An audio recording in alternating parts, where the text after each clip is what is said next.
Welcome into Track 'em Tigers. This week, Auburn plays its final home game of the season when it welcomes Liberty to Jordan-Hare Stadium. Kickoff set for 4 p.m. As always, I'm joined by the coach, Ron Nelson. And today we have a special guest. We have Jason Dyer of Extreme Power Sports.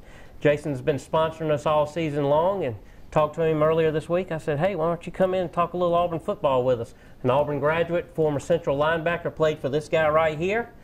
And so we invited him to come in today. Jason, glad to have you. Thank you for having me. I enjoy talking football for sure. Yeah. Well, tell us what's going on over at Extreme Power Sports. Well, everybody's starting to get into the Christmas mood this time of year. So it's all about kids and Christmas, and of course the hunting and the utility vehicles and off-road vehicles. And so it's just that time of year where people start thinking about Christmas presents. So we're excited. Gearing up, huh? That's right. You don't get many days off during the holidays. Not too many, not till after Christmas. We actually go from pretty busy to pretty slow right after Christmas, yeah. but we enjoy it. That's a good thing. That's right. All right, well, let's talk a little football, guys. Saturday kind of was what we expected. Auburn got off to a fast start. Scored on the first 2 possessions, and then that pretty much stopped. Coach? Well, I mean, as we talked earlier, I thought the first half we played about as good as we could play. Offensively, we took it down. We got the touchdown. We took it back down. Had a touchdown pass dropped. Seemed like that is just killing us this year. Had to settle for a field goal. We hold Georgia to 2 field goals. Anyway, they scored a late touchdown. And I think the key to the game is it's 2 minutes and 14 seconds left. It's 3rd down and 3. We overthrow Booby and we have to punt. Georgia drives the ball down 70 yards in 2 minutes. They have a 4th and 3. And, give Georgia credit. I mean, we blitzed a linebacker. They run a slant. And I knew it when it happened. It's just one of them situations they caught us in a blitz that that slant was going to hurt. And you said before we came on the air that was a blitz you probably would have called. You like the call. You like the call, but it's just you got to have safety support when you're going to do that. Mm-hmm. And one of our safeties is a little young, and he just didn't make the play. Yeah, Jason, you were up there. What was it like in the stands with the Auburn folks? And what did you see? It takes the air out of the stadium. I mean, it really does, because you're talking about a team who's probably dwindling on confidence going into the thing, and so playing pretty well first half. And like you said, it really just takes the air out of the whole stadium, and just a tough break there to let them score there right before half to grab some more momentum. Whenever we'd actually played pretty well first half, I thought the offensive line, which has been struggling this year, played pretty well first half. Yeah, Jarrett Stidham came right out of the gates, 11 of 14 for 100 yards to start the game, but Auburn ends up with 274 yards of offense. I think it was the 14th lowest output of Malzahn's coaching career. That's twofold. I thought the game plan was excellent. I thought going in the second half, people thought we got away from the game plan. I probably did too. And I went back and watched the film. We didn't get away from the game plan. We stuck with it. It's just the situation. We came out the second half and we get a couple of first down, but we just bogged down. We had that negative play. We cannot play behind the chains. We're just not good enough. Jason, I thought the point that you made about the offensive line. I thought they pass blocked tremendously. Mm-hmm. I think Stidham had a couple of pressures when he had to bail out. One time he had to bail out on the flea flicker. Mm-hmm. If we make that block, we're gonna have if we catch the ball, it's going to be a touchdown. And but we still got a positive play out of it by hitting Slayton and picking up the first down. But the second half, a lot of times it's a situation that. Georgia was better, and we couldn't stop them. I know, Jason, if you was at the game, you realized the second half, they had the ball approximately 20 minutes to our 8, or 21-9, something of that nature. That's twofold. That's going 3 and out. Mm-hmm. But not only the 3 and out, it's not stopping them on 3rd down. I thought they was 8 out of 12. On 3rd down conversions, and you can't win a football game that way. You're gonna have to come up with some stops. So it was twofold of why they was on the field so much. But Georgia's running game is, I got to give them credit. I mean, they're two running backs. I think their tandem As good as it gets. as good as it gets. Yeah, yeah, And Swift coming back now, he's healthy. He's a big time back. yeah, yeah. Obviously, Yeah. Holyfield's no slouch himself. I was very impressed with Holyfield. I mean, I've just got to watch him play just this year, and man, he is very good. Yeah, Did you know that, we almost had Holyfield, I know. and he was almost coming to Auburn. And then I found out today, and DeAnthony Swift was enrolled at Central High School as a 9th grader. Really? And I think his dad was military, and he was enrolled, never played sports, never played football, but he was enrolled, came after Christmas, and left before spring training. How about And I that? says, unbelievable. Wow. And I says, I think Central could have used him. Yeah. Yeah, you think? Would you have liked to have the keys to him at running back? Yes, very much so. Yeah. Well, let's talk about the hurry-up offense. That's all we heard leading up to the Georgia game was, we need to do more hurry-up, more hurry-up. Obviously, with the rules the way it is now, you've got to allow the defense to substitute.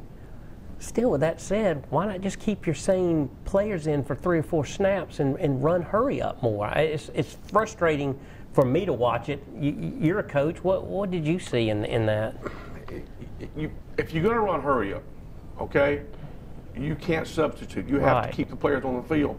But for what they're doing on defense, you feel like you might not need to have another personnel package.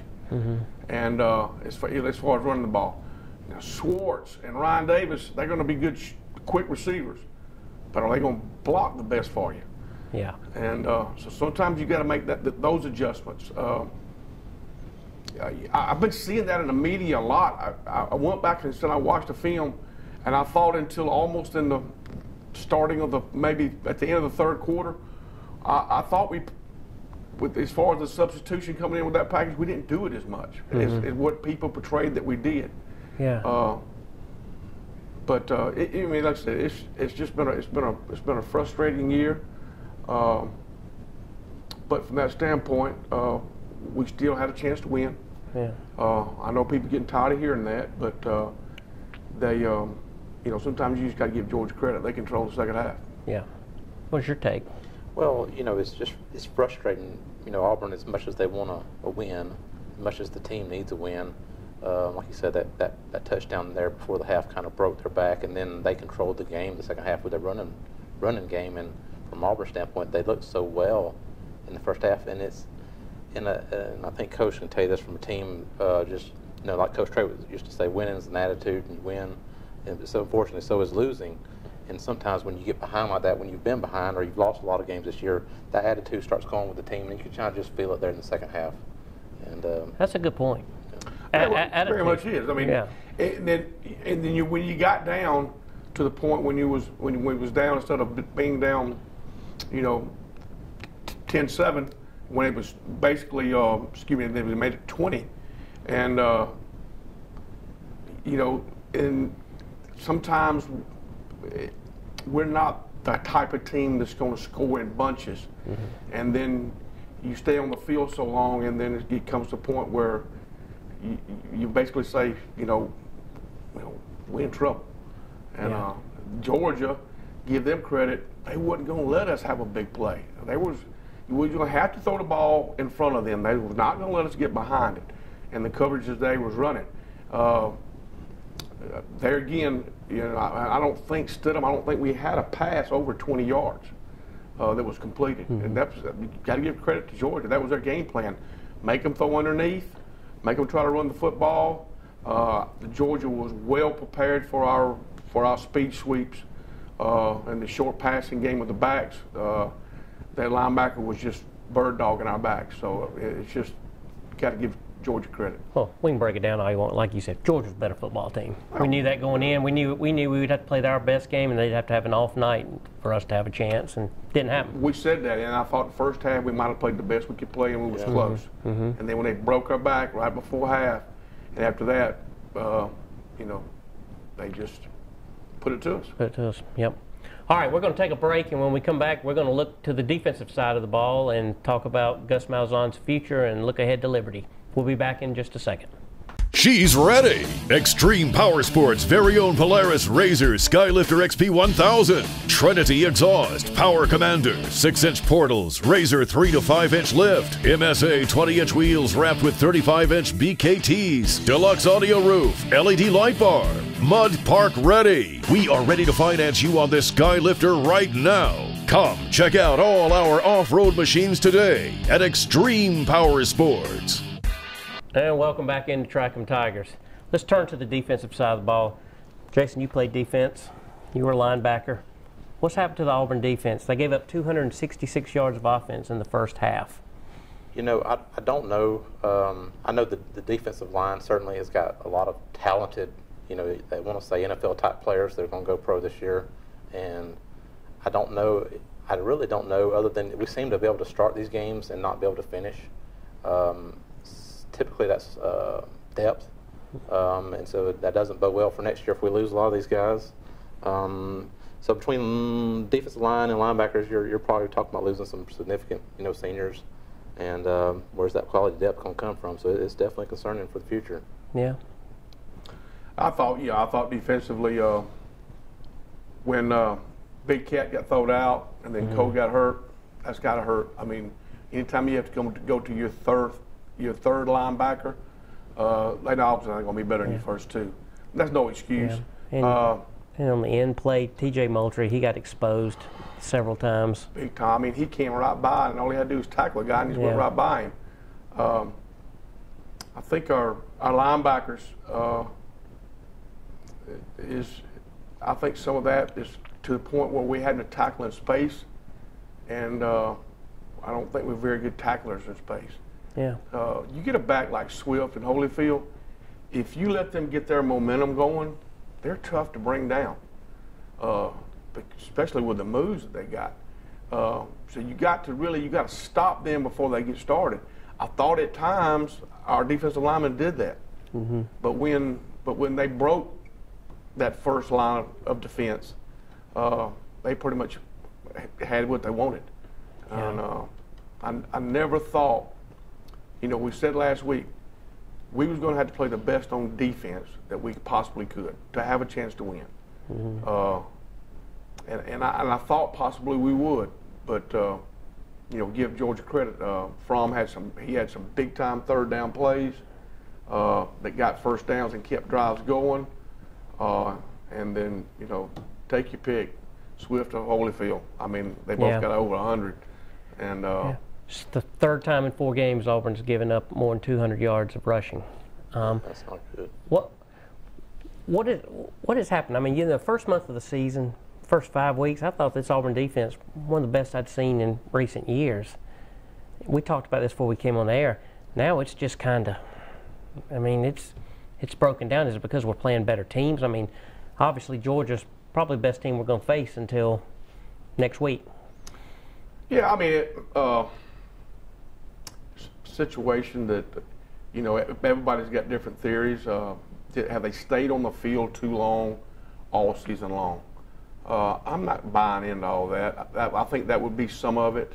I think a couple of times, I know one time in particular, we didn't set the edge. We jammed the middle, and then when we had a blitz coming, and then they was in a tight end, 2 tight end set, and our cornerback Noah, which is basically his first time he's playing cornerback, he kind of gets inside, and then Holyfield pops the thing out, and then picks up 25.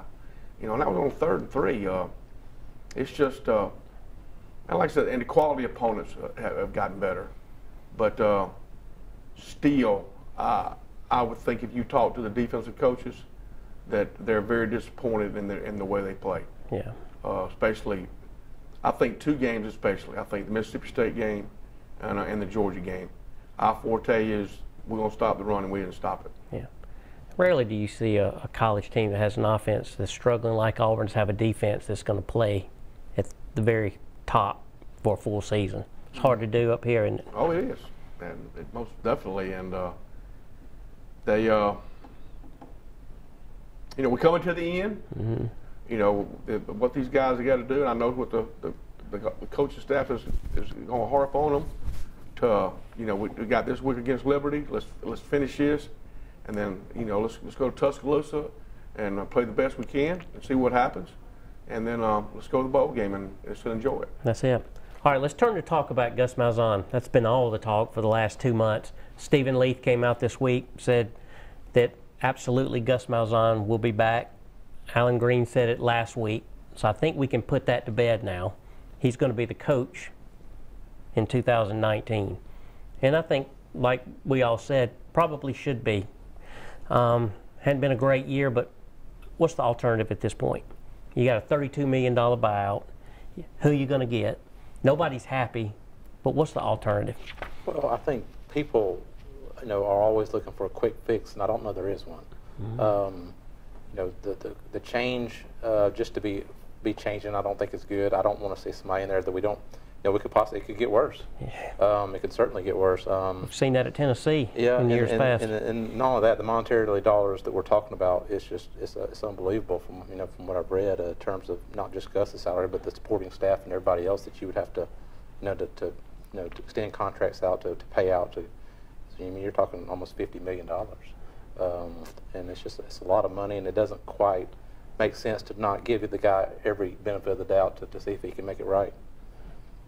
So what does he have? What does he have to do? It's widely reported, and I would be shocked if Chip Lindsey returns as offensive coordinator. Not even from what I'm hearing on the inside, I'm not even sure he wants to return. So Auburn's going to have a clean, I really don't clean know. slate. I wish I could have talked to Chip and just try to get the inside scoop, but it's going to come down to. I agree with what Jason said. Is right now, and people are quick to change. Mm-hmm. And they always want to just right now in our society, if it ain't working, let's get something else real quick. Yeah. Well, actually, it's like a marriage. It don't go like that.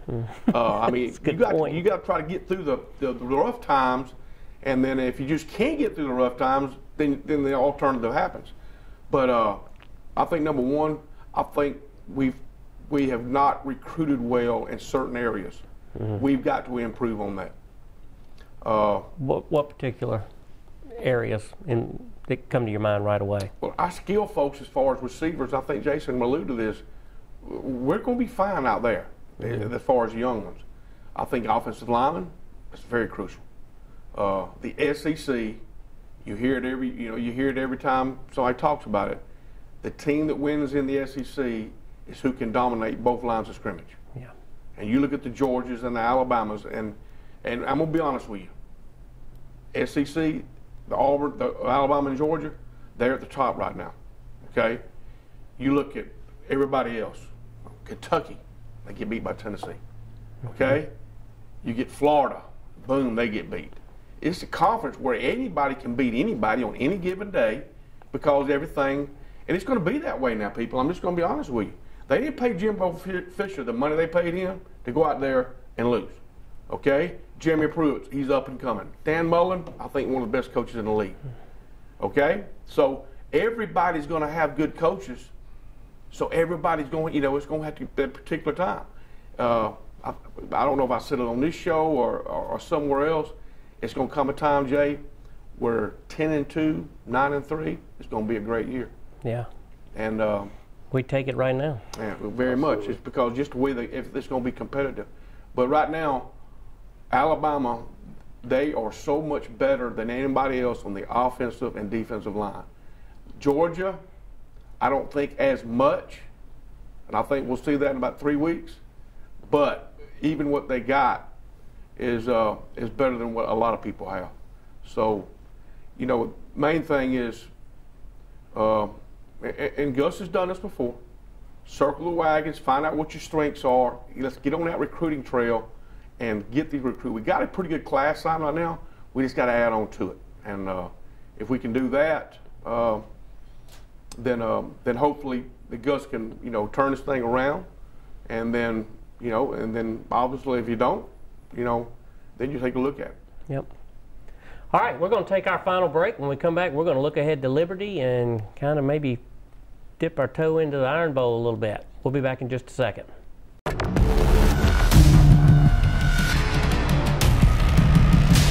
Razor XP has earned its place as the world's best-selling performance side-by-side. Now, the off-road's most successful Predator looks even hungrier. For 2019, Razor XPs are cut more aggressively. The chiseled muscular style, premium digital instruments, and wicked LED accents all hint at the heart of the animal within. Choose a Ride Command edition with off-road worthy touchscreen that puts total control at your fingertips. Or grab a Dynamics edition and discover the terrain-dominating power of smart suspension. Extreme performance has never looked so good. Build your XP at PolarisRazor.com. And welcome back in. Before we put the Georgia game to bed, I want to ask you your thoughts. What do you think about the fake field goal Georgia pulled there at the end? I thought it was classless. Of course, being an Auburn fan, you don't never want to see that whenever the game's in hand. But, and I heard on the radio, Kirby mentioned it, and he just said, with 3 points didn't really help us or do us any good at that point. And I can kind of see that, I guess. But as an Auburn fan, you don't want to see that. Yeah. I mean, from the math, he's right. But the fact that, Auburn couldn't move the ball and they weren't coming back and he knew it. Right. You're a coach. Would you pull something like that? No. There you go. I might have pulled it against Opelika's baseball coach that many years ago, and people that know me know what I'm talking about. But no, I mean I understand what Kirby was saying. He said that they'd already made their mind up when they was driving down that they wasn't kicking a field goal because 3 points wasn't going to help them. What's a touchdown going to help you? Yeah. Mm-hmm. Hey, look, this rivalry is getting heated and heated more and more. We said last week, I'm not going to go back to so much hate, but if it's not hate, it's close to it. Yeah. And it just goes back to some of the things that set on the recruiting trail. Mm-hmm. It's making things pretty lively. So there was probably a little dig there that he wanted to dig. Oh yeah. And some people said it had to do with what they caught Malzahn on tape saying at the end of last year's game. Well, if that's the case, then I promise you Nick Saban's going to try to kill Kirby because of some of the things he's saying on the recruiting trail. Yeah. And but that's another day that we'll talk about. But yeah. I promise you that there might be more than fake field goals in that ball game. Yeah. All right, we're going to talk about Liberty in just a minute. But I want to ask you, looking ahead to the future, quarterback-wise, Stidham widely expected to enter into the draft. Pretty much has to. When you look at the class coming up next year, he wouldn't be in the top 10 with the number of people coming out next year, so he's got to go this year. Kelly Bryant's already been on campus, expected to come again either this week or next week. Is he the answer short term? Well, I would love to see somebody of his caliber, or even Stidham, for another year to give Nick's 1 year of development. Mm-hmm. It's just hard, like the coach was talking about in the break, to come in there as a true freshman without having a great offensive line. So you tend to agree with Coach Bo Nix. You wouldn't give him a shot next year, not with the line we have, not with. Never say never. Once the kid hits the practice field, I mean, if his talent just is glaring and he's the obvious man for the job, you've got to appreciate that. But I could see a situation where Kelly Bryant could come in and be successful next year. Yeah. I think it's down to, apparently it's down to Auburn and Miami is what I'm hearing. It could be somebody else. But I don't know what the situation is with the other quarterbacks at Auburn. I don't know as far as Malik. I hadn't seen him enough to know.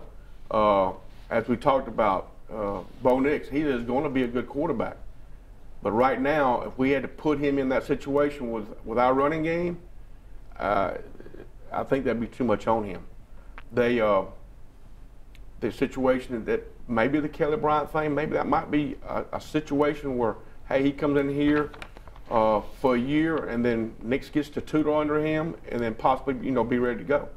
Mm-hmm. But, right now, 3 weeks ago, I wasn't really excited about Kelly Bryant. Right now, that might be what we need. Yeah. Going to be interesting. It's sad we're having to have this conversation 2 weeks before we play Alabama, but it is what it is. And like we said, I don't want to say the next kid couldn't come in as a freshman and play. because everybody's going to say, well, Jake Fromm did it. True. He had Nick Chubb and Sonny Michel back there to take the pressure off him, and he didn't have to be the man. Right now, our running backs, how better can they get between now and there? Can our offensive line? We're gonna have all of them coming back, and but can they become better up front and more dominant? And that's going to be the key to the answer. Yeah. All right, let's shift now and talk about Liberty Saturday. Liberty is Liberty. And first off, I'm gonna give you a trivia question. Can you tell me where Liberty is located? Virginia's all I know. Virginia, that's right. And I'm not sure where, but I know it's Virginia. I'm not sure either. That's all we know. We may need to know more. Back on October the 13th, they beat Troy 22-16. Auburn coach this week on Auburn Undercover. They didn't name who it was. He's breaking down the film. He said they're every bit as good as the Southern Miss team they saw, maybe even a little better. Is that just coach talk, or does Auburn need to be concerned a little bit? I would think with their ability and proof that they could beat Troy, that he's probably right. I mean, so I don't think it's a game we can go into lightly, and if so, you'll probably wind up, toe to toe and nervous in the fourth quarter. Saw that with Mercer last year, didn't we? Absolutely. I've seen it year after year on different teams, even with Appalachian a few years back, and a few other teams. But the guys will have to be ready to play. Yeah. Coach, how hard is this? You got your two biggest rivals. You're coming off a tough loss, a big loss against Georgia. You got Alabama waiting in the wings, and now you got a Liberty team that you're a 3-4 touchdown favorite. You're supposed to win, but I can't see these guys being really up for this thing. It is senior day. It's gonna be tough. I mean, I'm just not gonna lie to you. It's gonna be a tough situation because you're disappointed on how your season's going. You're kind of looking ahead to Alabama. I've seen it, like y'all have seen it, the Mercers, the Jacksonville States that come in there, and we're not good enough to be like some teams and go out there and just take care of business and, hey, let's go out there and play for a quarter, let's get a 21-point lead, put the young kids in, rest, and get ready. You don't see that happening necessarily. I don't see that happening right now. Now, I think Auburn can, as far as one of the strengths is, don't be bullheaded and think, hey, we're going to work on our running game, this is where we're going to go. We need to come out and take some shots against them. Obviously, our skill folks are going to be better than them, and let's try to create and let's try to get some points early to where now we can put some backups in and feel comfortable. Yeah. What does Auburn need to accomplish this week? We got Alabama sitting there. Nobody on this planet gives Auburn a chance. Probably not, and certainly not the three sitting here, I wouldn't think. Okay? But there's still some expectations going to Tuscaloosa. You certainly don't want to get blown out by 40, 50 points. What do you have to do this week to get better and ensure that at least you show up in Tuscaloosa Saturday after Thanksgiving? Well, the thing that Coach talked about is, whether you're running the ball or passing, you've got to work on getting better at what you do. And like he said, if that means taking shots at the beginning of the game, let's hit those. Let's hit those plays. Let's make them. The guys need some confidence. They need some building and some momentum going into that game. Otherwise, it's going to be tough sledding in Tuscaloosa. But with Alabama and their question marks at the quarterback position also, I mean, if we can get some momentum, we can give them a game. Crazy things have happened. Yeah. Oh yeah, I mean, look, guys, we beat them last year. That's right. That's right. And then I know they're way better than us right now. But on any given day, with a break here, break there, quarterback goes down with a little knee injury and can't go back in. That was my next question. I want to pose this to both of you. Hypothetical. Tua's going to play Saturday. Saban got upset this week when somebody even suggested that he not play. Personally, I wouldn't put him in, but then again, I don't make $10 million a year, and I'm not Nick Saban. He plays, he goes in, he tweaks that knee again, or goes out early in the first quarter. Does Auburn have a chance then, or is Alabama still good enough to win? Because I don't think Hurts plays. I think he's done. From everything I read, I don't think he's an option. Well, from a standpoint of he's their best option, and he's probably the best quarterback we've seen in a while in the SEC, from what I can tell. He gives you a better option. They are so talented and so deep everywhere that you're not going to win just by him being out.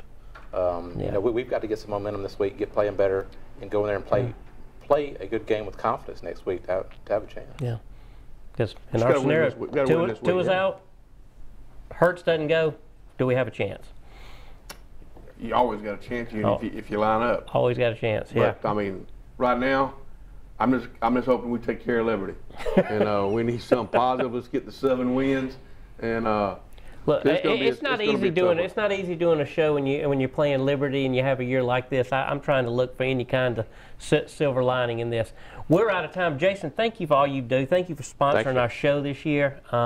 It has been awesome. I hope you'll come on with us again. If you're looking for a Christmas gift, something nice for your kids, your wife, your husband, head on over and see Jason and his team. They'll take care of you. Good Auburn people. Coach, as always, thank you. And we will see you next week for the Big Iron Bowl preview. War Eagle. War Eagle, buddy. War Eagle.